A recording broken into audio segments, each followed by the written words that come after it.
Israeli Prime Minister Benjamin Netanyahu says a new offensive to seize Gaza City will begin fairly quickly, describing it as the only way to dismantle Hamas and free remaining hostages.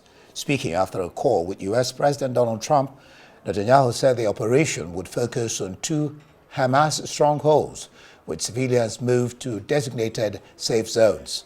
The announcement came as after intensified Israeli airstrikes killed at least 5 people in a sandwich shop and 7 others in a strike near Shifa Hospital. The UN Security Council met amid growing concern over a worsening famine in Gaza, with European nations warning Israel's plans could escalate suffering and jeopardize hostages' lives. Gaza health officials say more than 61,000 Palestinians have died since the war began in October. Israel's Security Cabinet, instructed the IDF to dismantle the 2 remaining Hamas strongholds in Gaza City and the central camps. Contrary to false claims, this is the best way to end the war and the best way to end it speedily. We will do so by first enabling the civilian population to safely leave the combat areas to designated safe zones. In these safe zones, they'll be given ample food, water, and medical care, as we've done before. I respect Friedrich Merz. I think he's been a good friend of Israel, but I think he's buckled under. He's buckled under the pressure of false TV reports, the pressure, internal pressure from various groups. I can say this, and I don't want to talk about him specifically, but I want to say this. Look, maybe some choose to forget October 7th. We will not forget what happened. And we will do whatever it takes to defend our country and defend our people, defend our future. We will win the war, with or without the support of others. Now, if we had a starvation policy, no one in Gaza would have survived after 2 years of war. But our policy has been the exact opposite. We let in, as I said, almost 2 million tons of aid and sent millions of text messages, millions of phone calls to Gazans to get out of harm's way. Yet in the last few months, Hamas has violently looted the aid trucks meant to get to Palestinian civilians. They deliberately created a shortage of supply. And the UN consistently refused, until recently, to distribute the thousands of trucks that we led into Gaza. Meanwhile, Israeli Prime Minister Benjamin Netanyahu says the war in Gaza can end tomorrow if Hamas lays down its arms and releases all the remaining hostages. Occupy Gaza. Our goal is to free Gaza, free it from Hamas terrorists. The war can end tomorrow if Gaza, or rather if Hamas lays down its arms and releases all the remaining hostages.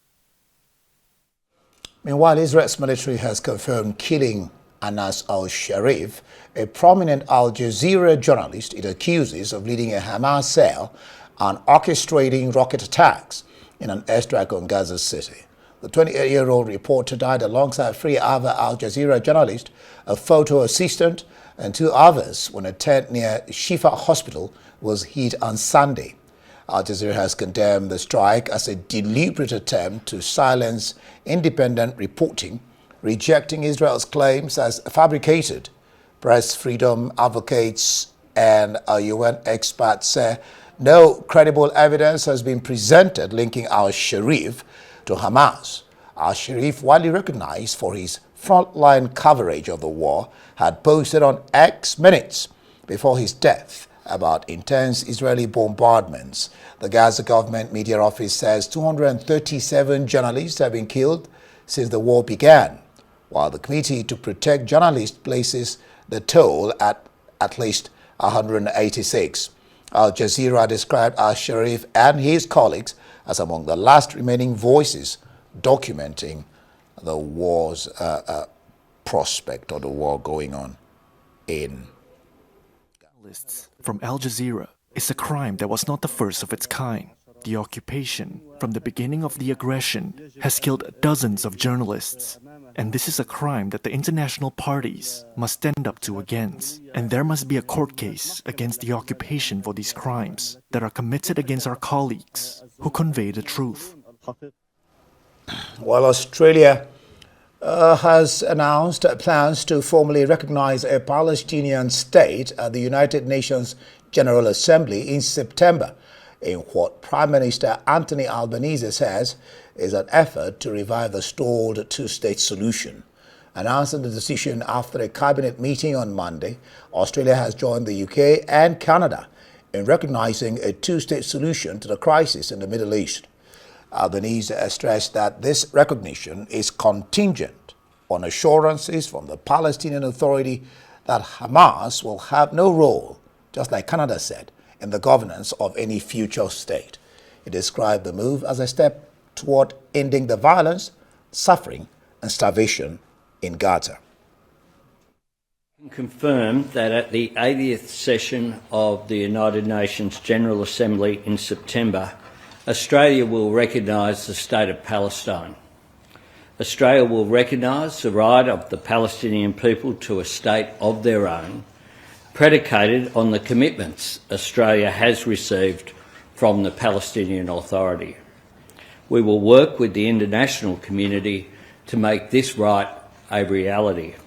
Australia is making this statement today following our Cabinet meeting as part of a coordinated global effort building momentum for a two-state solution.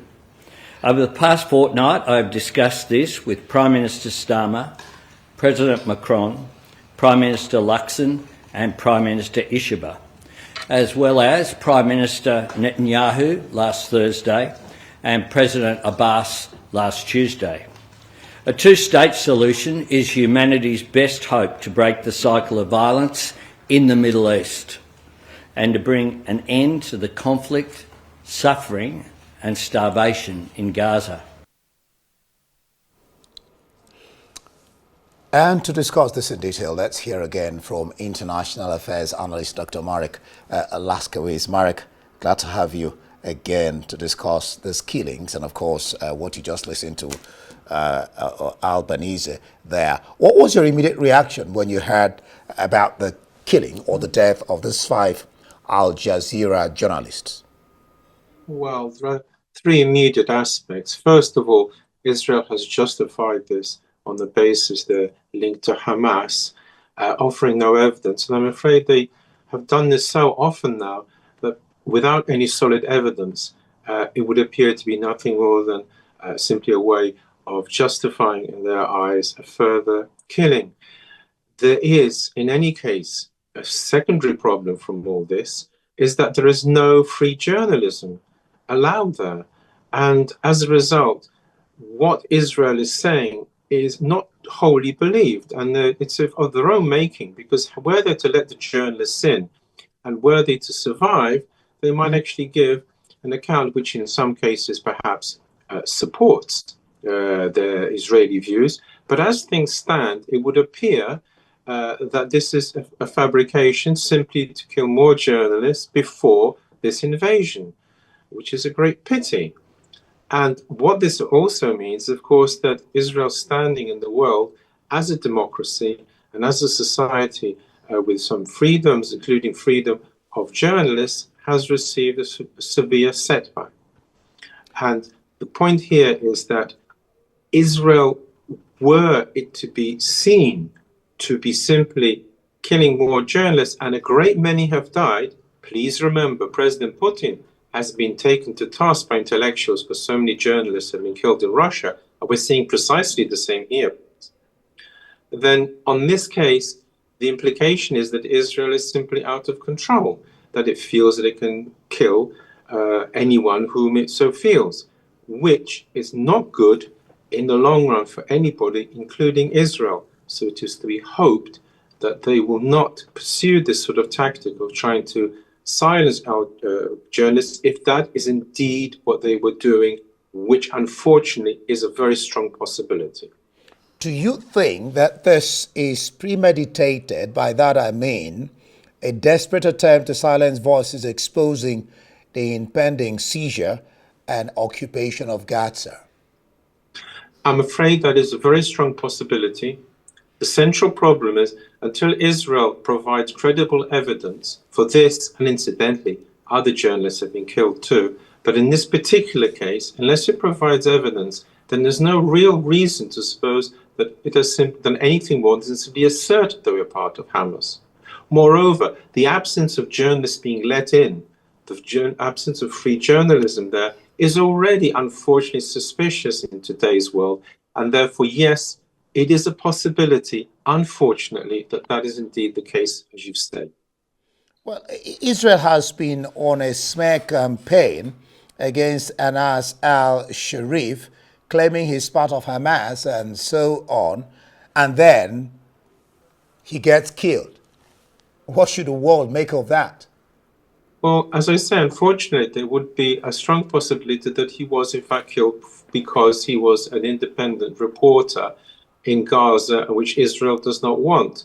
The alternative of his being really a member of Hamas and directing rocket strikes and so on, Israel should show the evidence. Until the evidence is shown, I'm afraid the other possibility that we're mentioning now, that is a deliberate attempt to silence one more journalist there in an area which free journalism is not permitted, please remember, remains a strong possibility to Israel's detriment. Israel's image is declining by the day because of such actions. What should, Marek, in your view and your thinking, what should the world, international community be doing now, particularly with this latest killing of 5 journalists? What should people like Trump, NATO, they're speaking of, but what should they be doing about this, about these killings, Netanyahu's attitude towards Gaza? Well, it must be first of all pointed out that Israel is not a part of NATO in this respect of dealing with Gaza. So the NATO is not really the role to point out. However, your point about Donald Trump is very pertinent. The key point is that Donald Trump is more or less giving Israel a free hand. The problem is for America that sooner or later, were an atrocity to be acknowledged as an atrocity, and this is on the verge, then America gets dragged into this, which is not good, because in principle, Donald Trump has an ability to curtail Israel. What the world should do is it should ask Israel for proof about Hamas and make it clear, Hamas in other words, with this link to this journalist, and it should make it clear that the killing of journalists for no reason is simply unacceptable. But greater than that, it should ask for free journalism in Gaza. All right. Let's talk briefly about what Australia is doing. Australia has joined UK and Canada to recognize a Palestinian state based on what, of course, what has been the foundation of this crisis, the two-state solution. With a caveat, though, they're saying non-involvement of Hamas, just like Canada. What do you make of Albanese's policy statement there on a Palestinian state? Well, although Australia, like Canada's statement is very clear, it does contain 3 essential problems. First and foremost, Hamas can quite easily morph into another organization no longer called Hamas, but in which case, but it's still playing the same role. So focusing too much on the name of an organization is a mistake. Number 2, when you say, however, that terrorists cannot be allowed to rule, I'm afraid it all depends how you define terrorism. Please remember, Israelis were fighting as terrorists against the British Empire. And therefore, when you're saying that terrorists cannot rule a state, well, one such example is, of course, Israel. Please note it depends how you define the word terrorism, because from Palestinian points of view, they might not be seen as terrorists at all. They might be seen as, in their eyes, freedom fighters. And so therefore, when you say no terrorists can ever rule, then quite where do you draw the line? And Israel is only an example. There are other nations also which have, by means of uprisings, which in today's terms will be considered also as terrorism, for example, George Washington, leading against his lawful sovereign, King George III. Where is the line drawn? The third point is, it becomes quite unclear who, in Israel's eyes, can rule the territory. Please remember, the PLO made a specific sentence that it recognized Israel. Subsequently, qua PLA, Israel was the first to support Hamas's breakaway from the PLA, and therefore it has itself built a rod against its own back. It had 15 years, more or less, to arrange something with Hamas, to build some sort of nation statehood there for the Palestinians, in which case half the problems would have gone by now from that point of view. It did nothing. It made no attempt to do so. It had all those years where Hamas might have signed a peace treaty with Israel, in which case there'd have been no October the 7th. It is akin, in fact, to the Russian-Ukrainian war, where it might have been put off had attempts been made before. But Netanyahu has made it quite clear, no Palestinian state on his watch. And of course, his allies are even more definite about that. So here comes the key problem. When you say Hamas is the problem, it is not the only problem, and per se, being classed a terrorist organization by some people, namely the West, does not mean to say it could not become a responsible ruler.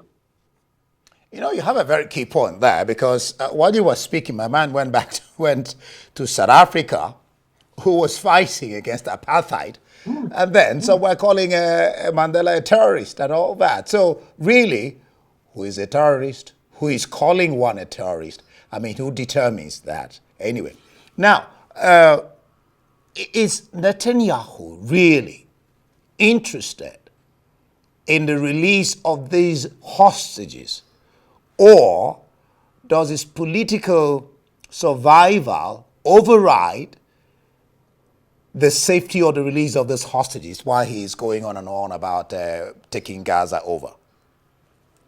Yeah, there's a further point, as you rightly pointed out here. What are Netanyahu's motives, and what is his plan? And the answer would appear to be he doesn't actually have a plan, in the sense that his right-wing allies are quite clear. Ethnic cleanse, finish. Netanyahu, on the other hand, has made it quite clear he doesn't think in terms of ethnic cleansing, and so therefore, what is he thinking of? Including, please note, they stopped the delivery of aid. Blaming Hamas subsequently for the problems is demonstrably false, because when Hamas was in charge, there was no famine. So you can't say Hamas has been deliberately starving thousands, and they had opportunity for years on end to do so, never did so. Moreover, please note, the IDF is in charge of whole tracts of Gaza, and therefore it is quite false to blame Hamas for the famine.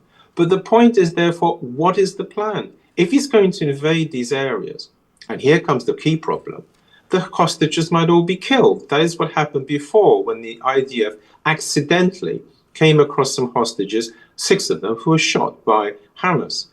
The hostages is a tricky issue. There's no question of that. But to solve it by brute force, it could go horribly wrong. But I think Netanyahu is gambling that in this way he can appease his right wings, be seen to be doing something. He doesn't care about the destruction to Gaza. That's quite clear. But on the other hand, will it work? And the answer is there's a very great risk that the hostages will A, be killed, B, be so hidden underneath rubble or whatever that no one even knows where they are if too many people are killed around them. And the point I'm making here is that he may not recover all the hostages. And for what? What is his plan? And here is quite unclear what he's thinking of. And as for Hamas laying down its arms, how would you ever know? I mean, some people lay down their arms, doesn't mean they've all laid down their arms. So it would appear that he's got simply an opportunist strike to try and appease his right-wing allies, and hopefully something might work for him. That's how I think he's thinking. Thank you so much. The world watches with bated breath as the events unfold. Thank you once again, Dr. Marek Laskiewicz there from London.